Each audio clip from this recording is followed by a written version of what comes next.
Welcome to this quick guide on statistics. Today, we are learning how to find the median. Specifically, we will look at the difference between finding the median when you have an odd number of values versus an even number of values. First, what exactly is the median? Simply put, the median is the middle number in a data set.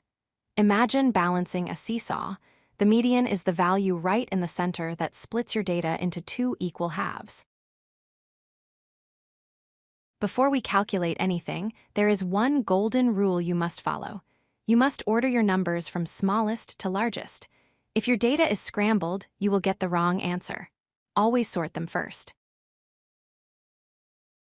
Let's look at the first scenario, when you have an odd number of values. This is the easiest case. Because there is an odd count, like 3, 5, or 7 items, there will be exactly one number sitting perfectly in the middle.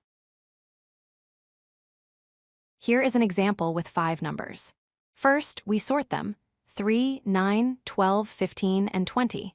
Since there are 5 numbers, the third number is the median. Notice how there are exactly 2 numbers to its left and 2 numbers to its right. The median is 12. Now, what if you have an even number of values, like 4, 6, or 10? In this case, there is no single middle number. Instead, you will find 2 numbers sharing the middle spot. Let's see an example with 6 numbers. After sorting them, we look for the middle.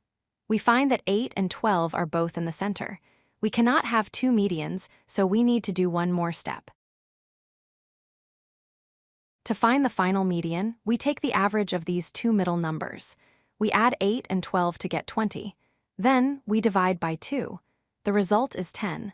So, 10 is the median for this data set. So, to compare, if you have an odd count of numbers, just pick the one in the middle. If you have an even count, find the middle 2 numbers and calculate their average.